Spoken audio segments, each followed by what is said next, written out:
5, 4, 3, 2.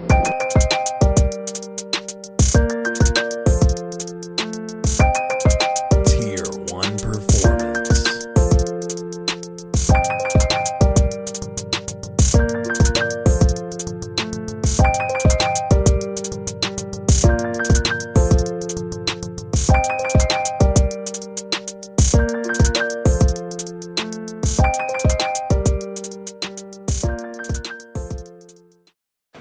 Welcome back to the In and Out Talks hosted by Tier 1 Performance. I'm Mitch. Today's special guest was actually a former guest of ours a little over a year ago now, Miss Aziah James. Aziah, welcome back. Thank you for taking the time to get back on the podcast with us. We're happy to have you here. Thanks for having me back. Absolutely. The first go around, I know we kind of touched on, your history with like starting softball throughout your childhood and then your scholarship to University of Connecticut, where you were a superstar, and then you started training at DBAT Uncle and giving lessons. So now I kind of want to dive into where you're at now in life, and we'll kind of go from there. Let's have a fun conversation.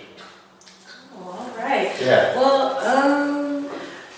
post softball, post UConn, I've been working at DBAT, giving lessons. I recently applied to go get my master's at Webster University. Let's go. Yeah, so I'm focusing on that and giving lessons, just one step at a time, really. Just, trying to enjoy the little things, 100%. What are you getting your master's in again? Procurement, acquisitions, management. Let's go. Explain, what is that exactly? So basically like supply chain. Okay. So the example I always give is if the boss needs, softballs or baseballs, he orders that from a supplier who orders that from another supplier who probably makes them handmade. But that's just like a small example I like to use, but I would like to do that like at a government level or for a bigger business. Trying to make the big one. Just making boss lady moves out here. Yeah. That's awesome. And then recently I saw you played in like a celebrity softball game, was it? Yeah. In Sugarland, right? Yeah, at Fiji. Okay. I think it was post Fiji. What was that all about? Was that like your first time playing again since you retired from softball? Yep, first time. That was my first time playing slow pitch softball. So Different experience, right? yeah, completely different. I was working with Tyler. Tyler plays professional. Well, I'm gonna say professional. Yeah. Slow pitch, and I was just working with him like, so can I stand the same? Do I have to stand? Can I swing the same? Like, no, it's coming in an arch down. I'm like, okay, but I'm used to the ball coming. And rising a little bit, right? Yeah, so like learning that whole thing, he's like, how you sit back and drive through the ball? Yes. No, you need to launch at the ball and cut it. I'm like, I've never heard these things. So you're basically using your body's momentum like from back hip to front hip, and Yeah. you're chopping kind of downwards towards it? Yeah, did not enjoy that. Is that because of the different spin, the different rotation of that ball coming down to the zone? So you're kind of having to like reduce backspin? Yeah, I think he was just trying to get me to get backspin for the ball to take off. I see. So kind of a little different from what I'm used to doing from like a regular swing. Right. But no, the game was absolutely fun. I got to see some of the great athletes and stuff that I had no idea who they were. I'm not gonna lie. Yeah, you saw a lot of like former like professional athletes, celebrities, etc. at this game, right? Yeah, like what's his name? Brian Cushing? Brian Cushing? Yeah, I bumped into him. Had no idea who that was. Big old boy. Yeah, I think Johnson Anderson, Texan running back going into the Hall of Fame. Yeah, I had no idea who he was either. And I'm like, okay, I'll just take a picture. I'm like, I don't know who these people are. I'm sure my parents, but. That's awesome. But no, I was just overall just really happy to be there, happy to be invited out. Like I had my family over there supporting me, so it was just like a really good feeling to be on the field again, to swing a bat, to compete again, and just get wet. You got a few hits, right? Yeah, that was my main focus. It's like if I don't do anything else right, I just want to hit the ball. I do not want to miss the ball. So. Quality ABs, put the ball hard in play. Yep. Falls through. Yep, falls through, and I happen to get on base. So that was a win-win. Sounds like a win-win to me. Got some great gear, got a bat, got to sign a couple balls, take a few pictures. It was just a great time. Would you play slow pitch again, or is that like are you retiring from slow pitch now? Actually, I wouldn't mind. You wouldn't mind playing? I wouldn't mind. I mean, I wouldn't take it serious, but for fun. But I know there are some leagues out there who are dead serious, but I'm like, I'm the same way about it. Like it's like, hey, I view it as like a beer league kind of like softball fun thing with the friends, but nothing more than that. Shout out to the people who do though. I mean, like, hey, more power to you. Like you got it. Tyler, go get it, bro. Yeah, go get it. I've done my sliding, my diving. My knees cracked now. I'm good. I'm good. So you got a busy schedule with like giving lessons just about like 5-6 days a week, and then you're also in school full time. Like how do you? I guess like what do you do off, like out of work? Like do you work out still? Do you still stay fit? Because you seem like you're in amazing shape still. Like do you still work out? Yeah, so I try to keep myself on a schedule. I try to make sure I work out, and what's really been helping is doing group workouts, because I know last time I told you, personally waking up at 6 a.m. doing workouts, absolutely hated that, but yeah, for a while you like went months without working out. I was getting on to you about it. I was like, hey, Asia, let's get into a routine. 3 days a week is all you need. Yep. You finally started getting after like something that you enjoy doing, like the group fitness classes? Yeah, so like I've been doing Pilates. I tried Pilates for the first time. On the reformer or without reformer? Both. So I did the reformer and I did hot Pilates. I think I enjoyed hot Pilates more. I did enjoy the reformer because I got to get on the machine and use the ball. And shout out to the girls, Pilates mommies, Pilates girls. You got it. They got it. So I'm looking, I'm like, okay, I got these 2-pound dumbbells. I'm used to 45-pound dumbbells. And I'm like, what am I gonna do with this little shit? For people who don't know, like guys, you think you're too manly to do Pilates, it'll wreck you. Like the core strength involved in stabilizing your body, the time under tension involved with it. I mean, it's impressive. Like people who do Pilates consistently are in very, very good shape. I noticed what I noticed in hot Pilates, I think what humbled me was the ball. The ball. In between like the knees, like, Yeah. Don't even get me started that. Very quickly. When they bring that ball out, I'm like, I'm gonna go to the bathroom. But I think I need a water break. Just trying different things with the girls, like with friend and family group, just doing group activities it's fun. And I think that's kind of what I needed, instead of like sticking to like, hey, we're gonna do this workout and this workout, changing it up. I think that's what's really helping me. Well, because your whole life as an athlete, you have a weightlifting coach essentially, right? Throughout college, they tell you what to do. They structure your program. Right. Is that kind of what you were missing? Is that what you feel like works well for you? Is just having like a personal trainer holding you accountable and kind of structuring those workouts for you? Yeah, definitely used to the structure. I recently just bought myself a fitness journal, and it just had little categories like how many workouts I want to do, how long I've been working out, what exercises I did, and I was like, okay, if I can write out the workouts I want to do, I feel like I'll be more likely to want to do them, more motivated. So I'm like, all right, this is what we signed up, this is what we said we were gonna do. So like now I'm in the mindset, hey, I started it, I'm gonna finish it. 100%. Yeah. I like that. Finish when you started. And so, like, take me into training athletes now, right? Like, how has the game changed? Like, do you still keep up with college softball? Like, do you still watch it and stuff like that? Yeah. Do you follow, like, OU? No. You're like, F them. UConn all the way. I'm always rooting for my girls. Did you see that girl from Tennessee throwing, like, 80? I did. I wish my girls good luck. What's the fastest that you faced? I would say like the low 70s. Low 70s? Yeah, 72, 73. Because they were saying like 80s, like the equivalent of it's like 108? Yeah. On a baseball, like that's the correlation? Yeah, that's what I heard as well, and I was like, oh. Good luck. You have like less than 0.3 seconds to react to that, like something like that. Pretty much just stick with that out there and hope for the best. Okay.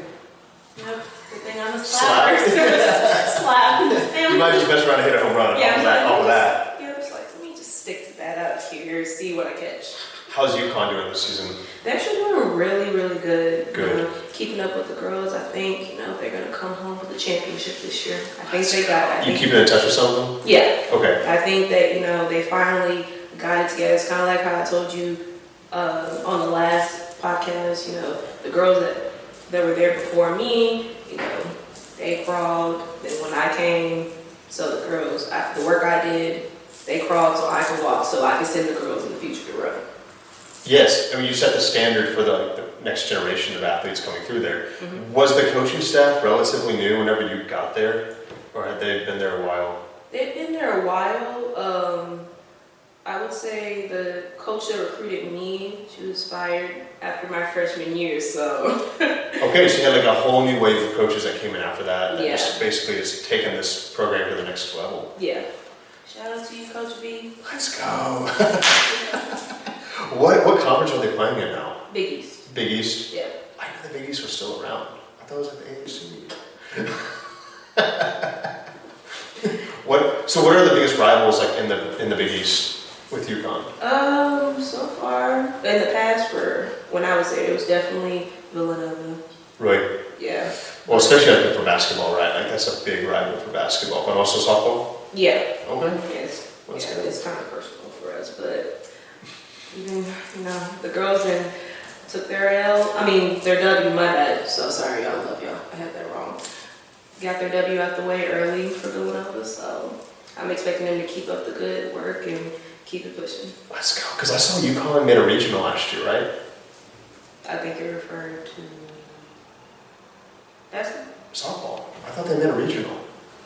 Or did they make it? Was that the conference tournament that we saw on TV? Conference tournament. Okay, I remember them airing it at DBAT. I was like, oh. Yeah, conference tournament. Yeah. Okay.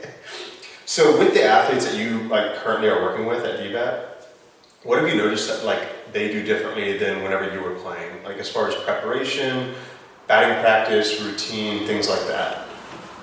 Well, I don't know, it's a little bit all over the place. So I get a bunch of different athletes. I get some athletes who want to put in the work, who have who I would say their parent who has instilled in them that old school mindset. Hey, you want to get here, you got to put in the work. And Right. then I get some kids who, you know, great athletes, great raw talent, but don't want to put in the work. So, you know, Yes. I try to tell all my kids, hey, like, I didn't get to UConn by just, you know, relying on my raw talent. Right. Like, I had to work. I had to take a couple L's sometimes. A couple times I was benched. A couple times I had to sit out. Sometimes I got pulled because, I mean, hey, I wasn't doing my job. And it's not to punish me. It's to help me grow. Right. You know? I couldn't agree more. I couldn't agree more. But like, there's some crazy softball parents out there, right? Oh, yeah. Like the stereotypical softball dad, that scares me. Yeah. I'm like, so for you, I remember you mentioning last time that like you kind of just found softball and your parents didn't really like push you with it. You kind of fell in love with it and you had to push yourself with it. Yeah. Do you feel like that's the best way for athletes to go? Like you have to fall in love with the game and like you have to drag your parents to take you to the batting cages or to like put you on a select team or something like that? Yeah. A couple parents, when I talk to the parents and I ask them, oh, how long have they been playing softball?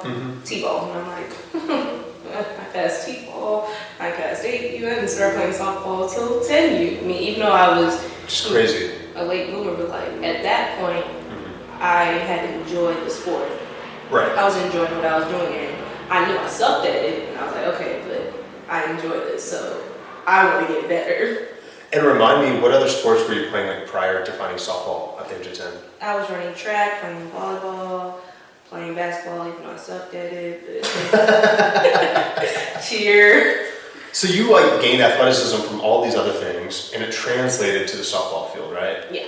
Do you feel like there's a lot of girls, because I know in the baseball world, they're starting to become specialized in baseball at such a young age and like that's all they do all year long. What's the importance of playing multiple sports for softball players?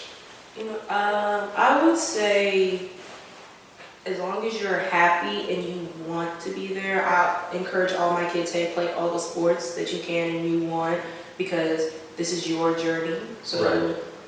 do what you want. You know, hey, I have one kid who's running track, but also does softball. The parent may want him to choose softball. And I'm like, do both. Do both. Do both. Do what makes you happy. Because I think like in the softball world, the best softball players are also just the best athletes. Right. Right? And same goes for baseball. And it's like, hey, if you develop other skill sets with other sports, I think that really benefits your game on the field for softball. For sure, because when I played volleyball, so in high school, you could definitely tell the athletic ones from the non-athletic ones. And it was funny because all of the good players played softball. And we were all, and our serves were just, oh, they were good. Like, wham, ace. Our serves were so hard, but that's because, in softball, we're throwing the ball, so you kind of got like used to, that motion. And then, same thing with track. All of your fast girls play softball. I think there's something about it, like there's so many fine motor skills involved with softball, just like hitting, throwing, fielding, running, that like all those skill sets, you can at least go into another sport and be decent at it, right? Whereas if you take a strictly like a basketball player or strictly like a soccer or a volleyball player and you try to put them on the softball field, they're gonna look silly. Yeah. They're gonna look silly really quick. And like, I couldn't believe it, whenever we were at UTSA, there'd be like football players that try to come and play softball, like slow pitch. That's so funny. And they looked like the biggest non-athletes I've ever seen in my life. It's so funny. And it's like, wow, this is crazy. Like this is a very, very specialized skill, Right. that you have to start when you're relatively young. For you, older than most. Like that was a crazy, I couldn't believe that you started playing at 10 and you were as good as you were. You know what I mean? Yeah. A lot of my teammates, they would start in 8U and I'm like, 10U, even though I'm not where you guys are, but like, I'll learn, I'll do whatever it takes to get there. 100%. And I think that's like one thing that kids nowadays are missing. They don't want to do whatever it takes until it's too late. Because right now, not everyone makes it to college. Right. But between that, like, I want to say 12U to like 14U, between that gap, everyone's focus is to make that high school team. And in that particular moment, they're willing to do anything, everything. You're like, well, why weren't you putting in the work before? So what age do you think it needs to be like taken seriously? I guess like, you said like 12 to 14 is a little bit too late to kind of just like, hey, now let's start practicing, let's start hitting 5 days a week. At what age do you think that they need to be treating it a little bit more seriously and also like hitting more than 3 or 4 days a week? See, I feel like that's a hard question to answer because, I know some girls who started when they were 8. Right. And, it can go either way. They can be burned out or they can be happy. It could be 10U. For me, it was 10U. For sure. I think whenever I started, I had parents that supported me throughout the whole journey, and whatever help I needed, we found that help. And it was my job to make sure that whatever homework I had, I got it done. For sure. So I feel like if I were to give an answer, I would feel like between 10U to 12U. Okay. Depending on, if you want to take the sport that far and that serious, For sure. Understood. And like, is your off-season regimen different than your in-season? Like, when the girls that you're working with, when they're in their off-seasons, how many days a week should they be like tending to softball or like picking up a softball, throwing, playing catch, hitting, stuff like that? Or do you recommend that they just take like a couple months off completely? In the off season, I feel like in the off season, that's when most of your work should be put in. Okay, very nice. Okay, so when you're working in the off season, by the time softball season comes around, you're trusting in the work that you put in when nobody was looking in the fall to show up. So you're not playing catch up? No, correct. Yeah, you're prepared fully for January. I think a lot of girls, a lot of guys too, they start putting in the work like December, January for tryouts for their high school teams. Yeah. By that point, it's too late. Right? So like September, October, November, those are some of the most important months to like get your body right, eat right, train right, get your reps in. Right. And, as you get older, you start immediately, after season, maybe take a month off and then you're like, all right, it's time to get back to work, because it's that drive, it's that motivation of, hey, I have these goals for this upcoming season. This is what I'm going to do to get it done. I like that. So you do believe in like a reset after season ends, just to hey, enjoy, relax for about a month max, and then it's right back after it. Yeah, no, I mean you too. but that's just things that I've noticed as I've gotten older. When you're really passionate about something, you're gonna put in the work. Correct. I agree. And what should these softball athletes be doing off the field as far as nutrition and workouts are concerned? Like, at what age should they really start treating that seriously, do you think? So that's a very interesting question, because DBAT recently they installed the gym in the back, and I'm watching all the baseball work with the little kids, and I'm like, okay, well, how can I use this for my kids? I mean, I know a 10-year-old's not gonna pick up some dumbbells, just right. But I've tried to include like the medicine ball. I've tried the I don't know what they're called, the elastic band, the bands. Yeah. I've tried to introduce them to band work, and trying to show them, hey, this workout we're gonna have you do, it's gonna help us with our hitting, with our stance, dropping that back knee. Hey, the band I'm having you do is to protect your shoulder, so that when you get older, it's not gonna hurt you. So it's just kind of like building them up little by little. Yes. And then I have a lot of girls who want to pitch, but they're not strong enough to pitch. So I'm like, right. I'm like, okay. So it's kind of like observing a little bit. So you started taking clients in DBAT in the weight training area? In some of my lessons, like some. Let's go. Yeah, I tried. That's what's up. Well, I think it's important, and there's like a negative connotation, right? So like, there's always that theory that it's like, oh, this is going to stunt their growth if they start working out at a young age, which is just untrue. Right.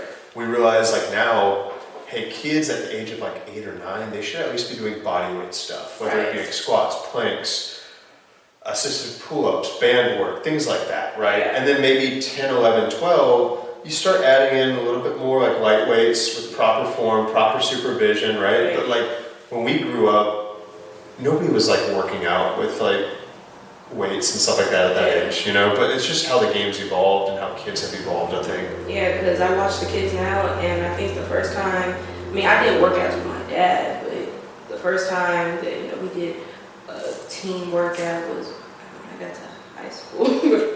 Like in middle school, we went to the gym, but like in high school, like she had a paper like, hey, this is the workout.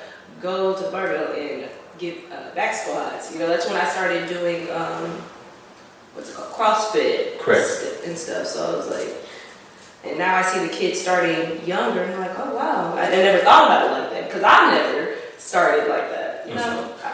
But do you feel like that's what you need to do to get like a leg up on the competition nowadays? For sure. Okay, for sure. And like with your high school athletes, are you starting to like write programs for them and stuff like that, as far as like weightlifting is concerned or anything, or do they kind of like do that on their own separately?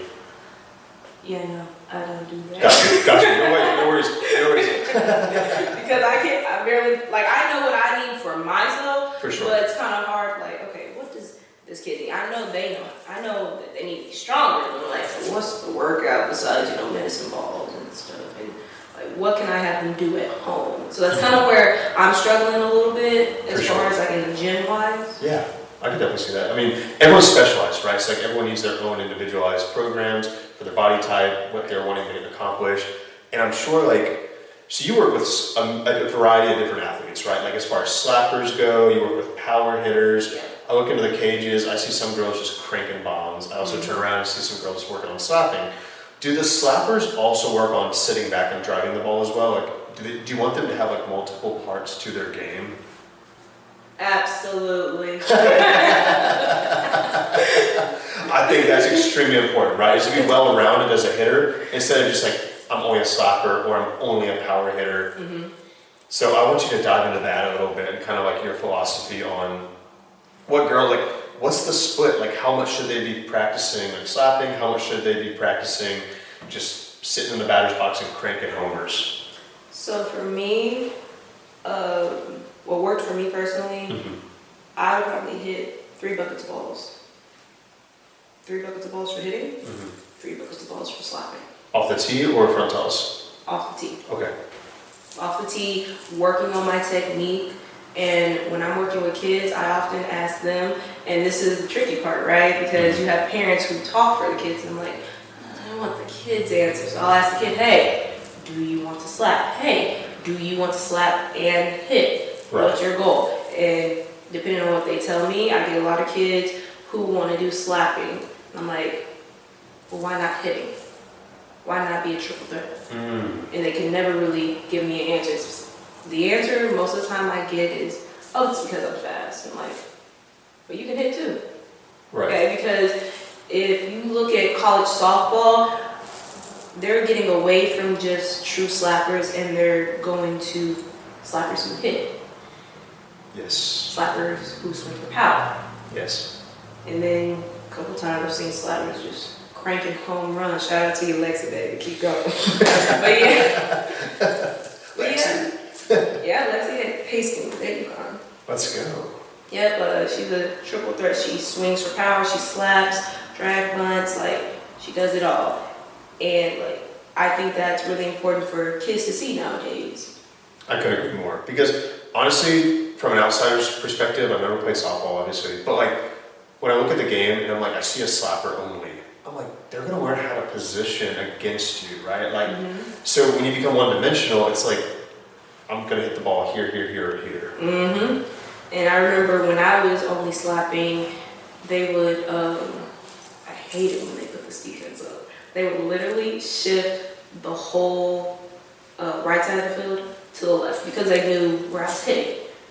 Okay, they knew I was going opposite, but you know. You're trying to go oppo, you're trying to push it the other way. Yeah. Okay. But you know, part of me at the time was just, dang, hey, what if you just stood in there and slap? And then sometimes the third baseman would be in my face and like, hey, and I try to power slap, you know, I might miss and accidentally like chop the ball. But then like part of me is like, I just sit back and think, why didn't you stand and hit?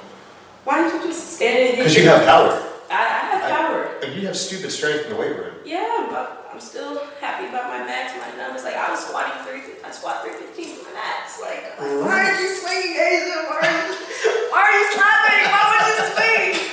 But was that like more so your coach's philosophy at the time, or like were they big on you just slapping, or is that kind of like a personal preference? Like you went up to the plate wanting to slap. Depending on the situation, sometimes it was the coach, and sometimes it was personally me because I don't lie, man. Sometimes I got nervous. You know, sometimes you know I start out. You were nervous? No. Sometimes, sometimes I was swinging my 2 strikes and I'm missing. Okay, all right, swinging's not working. All right, let me slap. But you know, as I got older, I kind of stirred away from that, and I was like, you know what? No, we're gonna stand here and hit. We're gonna stand here and hit. We're gonna drive this ball down this girl's throat because we put in the work. Right. Okay, you know where the ball's going. You know where she's throwing. For sure. Stand there and compete. And that little taste of the home run that you had, you're like, that felt good, right? Yeah, I'm like, let's do it again. Like you got speed, but it's like sometimes it's nice to jog around the bases, not to sprint around the bases. That's kind of my philosophy too. Is like because I was always a contact hitter, and then as I got older in high school, I started developing a little bit more power, and so like I was like, okay, doubles and home runs are way better than singles. I was just like, you know what? They're hitting home runs. Let me get a home run. Let me get another one. Oh, they're hitting it off the fence. Why can't I? So practice every facet of the game. Absolutely. Okay. I think you should. For my girls who want to be a triple threat, I think you need to put in twice the work, right? Okay, because you know power hitters, their only job is to hit for power. You're not going to catch a power hitter bunting. I mean, they may do situational hitting, but overall, that's not their job. Their job is to drive in runs. Correct. So, you know, but if you have speed and you have power, why not put in the use? Why not confuse the defense? Well, on top of that, like the field sizes don't change. Right. And so as you get older, you're going to get stronger. I've seen little girls put the ball out, like over 50 feet over the fence. I'm like, you know, when the fences are about, what, 180 to 200, 210 Yeah. max? Somewhere around there. Yeah. I've seen. You should know, you're an outfielder. Yeah, well, no, I've seen different ranges. I've seen the 180s, I've seen the 200, I've seen the 220s. So Okay. I've seen them all. I've seen a big center field with a big gap. So like I've seen them all. Okay. So it kind of like ranges. So yeah, if you want to, like you can put it on the fence or to the fence. For sure. But, Triples. yeah, like Triples are fun. the little girls that I work with now, they have stupid strength. Like Really? crazy. Like I had this little 8U girl, I was supposed to be doing coach pitch. She made me get behind the net. Wow. See, normally I can stand, toss, field their balls, because you don't expect them to hit it hard. Right. No, she was driving that ball. I was You have to be careful. Yeah, some of those girls at 8U. Yeah, I was You gotta get like, behind I'm getting behind this net right now. And the crazy part was, she has great technique. I was like, whoever taught your daughter before she came to see me, her mechanics are good. Is she righty or lefty? She was a righty, but I mean, normally you gotta correct them for being long. She was not being long. She was hands inside the ball, driving that back knee, extending, eyes behind the ball. I was like, wow, this girl is better than me. This is your prodigy. Like, she's going to college. She's going D1. Absolutely. And then on top of that, some of the girls there, I don't know what those parents' genetics are, but these like 12-year-old girls are like, I don't know, like 5'10", 5'9". While we're on the topic of genetics, like how big of a role does that play with like overall athleticism and overall like performance on the field? Can you take a non-athlete and make them an elite softball player, you think? I believe so. You think so? With like the work that you put on? Yeah, I think anything's possible if you're willing to put in the work. For sure. I've seen some people who are like, especially on the baseball side of things, not crazy over the charts with athleticism, but they just like put in the work like you said. They play minor league baseball, you know what I mean? Like they played at a high level. Maybe they weren't big leaguers, because I think to get to the big league level, you do have to have like pretty much everything, like the athleticism, the hard work, the discipline, all the above. But they're able to play higher levels than most because of the work that they put in. Yeah. Yeah. I definitely think,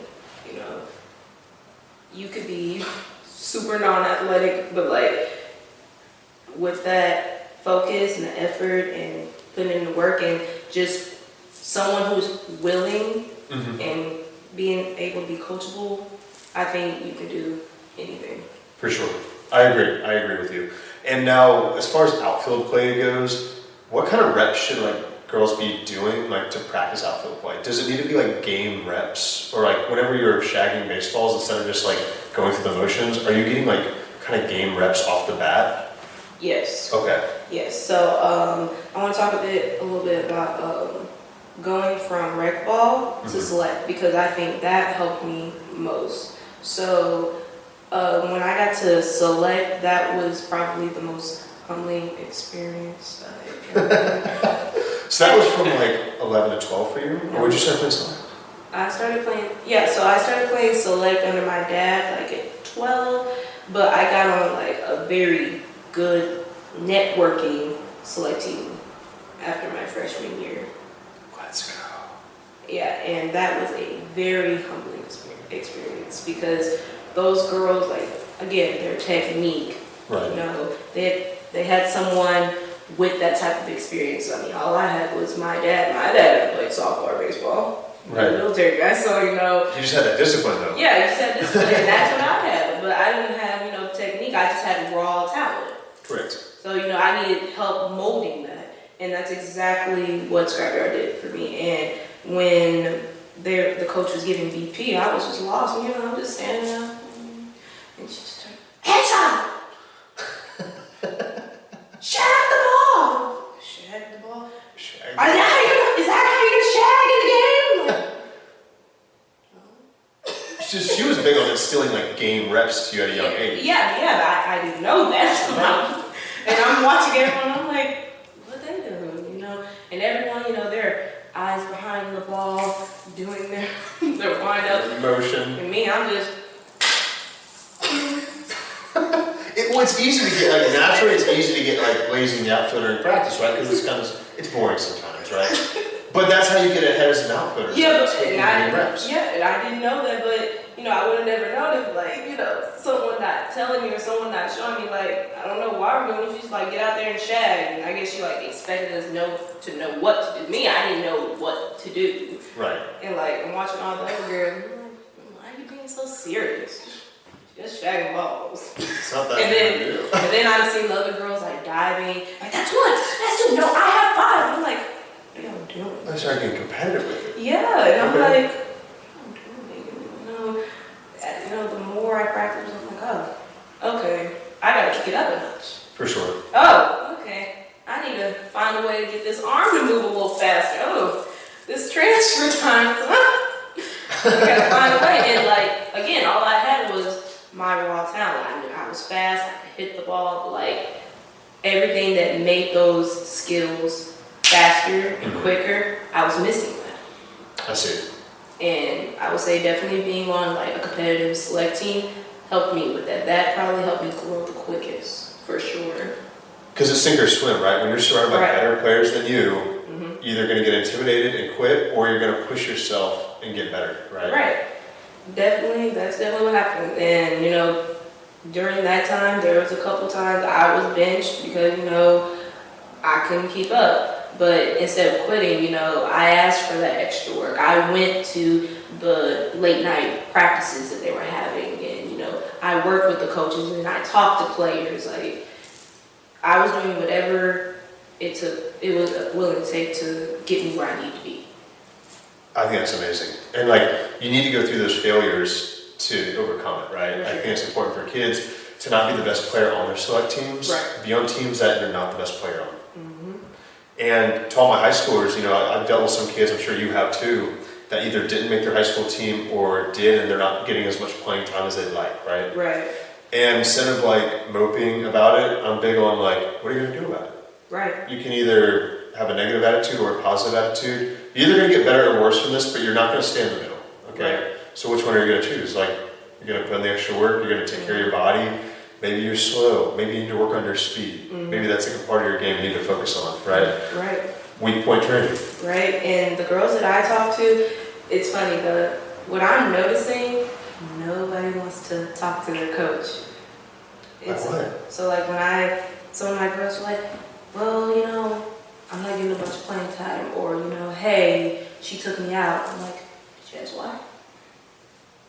No. They're scared, right? They're scared. And I'm like, did you ask them what can you do? No. All she does is just look at me. I'm like, yeah, she's a coach. She's gonna do what she thinks best. And she's like, I only get one chance. I'm like, did you ask her what you can do? Did you ask her, hey coach, what can I do to get more playing time? And explain to her, hey, it's not coming from a selfish place. Right. But you're an athlete, you're here to compete. You want to compete for a position. Yes, we're all about team, but hey, I want to play, god dang, I want to be part of it. 100%. That's powerful, because a lot of kids don't go to their coaches and ask them, what do I need to improve on? Yeah. That's all they want. It's they want to see that you care, right? They want to see that you're willing to put in the work, but communicate. Communicate with your coach, because there's a ton of players. There's one coach or two coaches, right? So you need to go to them and figure it out. Because if you don't, they're going to look at you how you look at them. Right.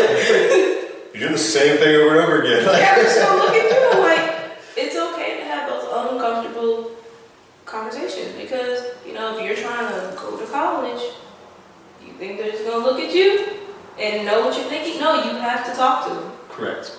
And sometimes, hey, you're not going to get the answer that you want, but you're going to get something out of it. You're going to get something that you can use. I like that. Yeah. And it's hey, don't be offendable, right? If you're going to ask the coach for this brutal honesty, sometimes they're going to give it to you, right? You need to take that, you need to use it for positive fuel. Right. Hey, maybe I do need to shut off a few lbs. Maybe I do need to get faster. Maybe I need to get stronger. Use that as fuel. Yeah. I remember on my select team, I was like, "How are you more playing time? What do I need to do?" Coach, she said, "Stop striking out. Stop striking at the rifle." I was like, better at bats, quality, disciplined at bats, right? Yeah, I was like, oh, ow. This is before you started slapping, huh? You're trying to bounce. I was trying so hard, but I was. You're getting swing happy. Yeah, I was very just like, what makes you think this is a strike? And I'm like, I mean, coach, it's not. It looked good. Softball coaches are intense. Like, there might be more intense than baseball coaches, honestly. But hey, I learned to, keep my eyes down. 100%. It taught me to keep my eyes down. It was, hey, AJ, either you're going to learn how to be disciplined on this rise ball, or you're not going to play. It's very simple. And, that was just like something I had to learn. That's what those 3 bucket of balls were for. That's what hitting off the machine was for. I'm like, okay, I want you to mix the ball. Throw some balls, throw some strikes, test my zone, test my eyes. That's how you learn. That's strong. Now, to lay out the high pitch, like, what do you recommend that athletes do to try to So I learned this in college from my hitting coach. Mm-hmm. So she always said, you need to watch the ball from the last 7 to 5 feet from the plate. Okay. And what I do is I put a pole down and I explain to him that's when the ball does its most movement. Okay? So like if the ball is low, where do you think it's going to be by the time it gets to you? Probably on the ground. Hey, if the ball is, looks like it's coming at your eyes, where do you think it's going to be by the time it gets to you? And I challenge them and I show them because that's what helped me. And then I would throw the ball at different heights and I would have them swing it on purpose. Really? Yes, like I throw the ball over there, I'm like, swing at it. And they're like, why? I said, I want you to swing at it. And I asked, what does that feel like? Weird. I said, so don't you think it feels weird when you swing at it in the game?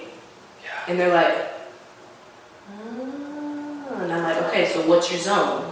And they're like, I like it, bell to knee. And I said, all right, keep it there. Mm-hmm. And what your body's doing, like, nope. If I have to do this, I don't need to swing at it. If I have to do, nope, I don't need to swing at it. Right. Just zone work. And I think that's where I thrive best because that's what worked for me. That's what helped me. That's nice. That's huge for our viewers out there, for the gals watching. And you always want the barrel below the hands. You never want the barrel above the hands because then you get to chopping, right? Right. Unless you can, leave that barrel in there. Yeah, you can be quick hands. Unless you got quick hands. I took my hat to you, but it didn't work for me. It didn't work for me.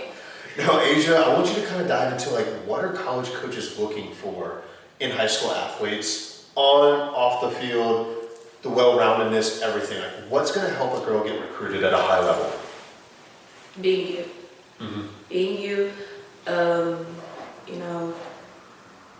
I would like to say all my kids make good grades. Besides from, taking out school, because school is always important, right? Yes. But taking out that school factor and focusing on you in the softball game, be you. Okay? As you get older, you need to learn how to shake things off. Mm-hmm. You need to learn how to pick yourself back up. Right. Because I've had a couple athletes, when they strike out, they start crying. Okay, if you start crying, the coach sees that. Yeah. Okay? Hey, you miss the ball, you walk to the ball, the coach sees that. Okay? You have to learn how to pick yourself up and find a way to do better next time. Okay? Have the same mindset. I can't think of the exact term that coaches use, but go out there and be like, hey, I'm Asia. Yeah. Hey, this is my name. Hey, I'm happy to be here. Smile, focus, whatever makes you don't change who you are to impress a coach. I like that. And play within your game, Yes. right? Don't try to be a power hitter if you're a line drive and you're a high average hitter. Right. Right? But you got to have confidence. Confidence, for sure. That's key. Confidence. But do you also feel that unlike other sports, baseball and softball, you can't be super emotional. Right. Because this game will destroy you. Right. You should look about the same striking out 3 times in a game as you would hitting 3 home runs, in my opinion. Your body language should look about the same. Everything. And I think that's what you're hitting on. You're hitting the head on the nail. That's what college coaches look for. If you strike out 3 times, they're not going to judge you for striking out 3 times. They want to see your reaction after those 3 strikeouts, right? Same with the 3 home runs. Like, okay, yeah, you're gonna be excited, right? But like, we don't need you to like be over the top excited. Like, we don't need you to like bash the other team, like flipping them off as you're running around the bases, right? Yeah, and like, and I noticed this like with my at school with the girls that I like to call them the babies. Yeah. when I got older, you know, me, I know I I've never had a bad attitude, but I have a natural RBF, and I've seen it. Okay. and I had to work on that. And it wasn't that I wasn't mad, I was just focused. That was just my game face. And like, as like my coach brought in these new kids, you know, they're getting more bubbly, happier. And I'm like, what's wrong with you? What's wrong with these kids? I'm like, why aren't you focused? And, you know, the next group of kids, they're like, bubblier, happier. I see. Then you know the next group, they're more like, they're on crackhead energy. Like, really? Like the young, like the freshmen coming in, or what? Yeah, they're like, you know, excited, got all this, you know, energy, and I'm like, okay, either I'm getting old or like, you know, these girls are. They're about to be in for a rude awakening. but that's good because that's what got them here. 100%. You know, 100%. You gotta have confidence. Gotta have confidence in being you, and the girls. I can happily say the girls, after me, each class I saw, they were like, hey, all right, how we gonna get this championship? All right, hey, how we gonna get to regionals? All right, hey, it's NCAA tournament, here we go. Let's go. I'm like, okay, why do you gotta be so bubbly? Okay, they can be bubbly. You know what? Maybe that's just it. Okay, maybe I just have a more focus, more honed in. More honed in. I like that. I mean, everyone has like their own unique style of play, right? And I love that. Yeah. Be you. I like that a lot. And I think you hit it also on the head with the academic part of things because like, as we know, like softball and baseball, they only have 11.7% college scholarships. So like, you need to make good grades and get academic money as well. Right. You know what I mean? Like, I think and no coach wants a kid that is a liability off the field. Like, hey, are you struggling to pass classes? I can't have that on my team. You know what I mean? Like, kind of, I feel like the best performers on the field also take care of their classwork too. Right. Yeah. I know you took care of your classwork. I did. You know, economic classes, health economics. It's not fun. No, that was horrible. But in college too, like you're not in class for as long of a time as you are in high school. Like in a day in, day out. You know what I mean? Like you're in class for maybe 5 hours in a day, 4 hours. I don't know, depending on the class. Depending on the day. Yeah, depending on the day, because some of those night classes. I try to avoid night classes. Especially when your coach isn't understanding about it. I'm like, oh, it'll be after practice. I'm like, yeah. You're going to have to go talk to that professor. Well, and that's where the communication comes in as well. Like, hey, you want to make good grades and you want to perform well in the classroom because you also like want your professor to pull for you whenever you do have to leave for road trips. They'll work with you, usually. right. Sometimes there's professors out there that are not so nice, right? Like they don't care if you're an athlete. You're taking that exam Monday morning. I don't care if you were in California playing a series on the weekend. You know what I mean? Right. Yeah, no, my coach, she said each semester, you better introduce yourself first. Yep. And then she took it a step further. I want you in the first 3 rows. First 3 rows, front of the classroom, no zeros in the grade book. Yep. All your, what are those online things that you were writing for class? The discussion boards. Oh, yeah. Participate in the discussion boards. Yep. You know, they're not fun, but no, they come and check in the window. She in class today. Hey, right here. Nope, I might not be in the first 3. I'm in the 4th row. Sorry, they were booked. Should probably like get there earlier. Okay. Okay, if you say so. Is there anything else that we didn't touch on that you want to cover for the gals out there that would give them like any kind of really good advice going into high school, going into college that you wish you knew?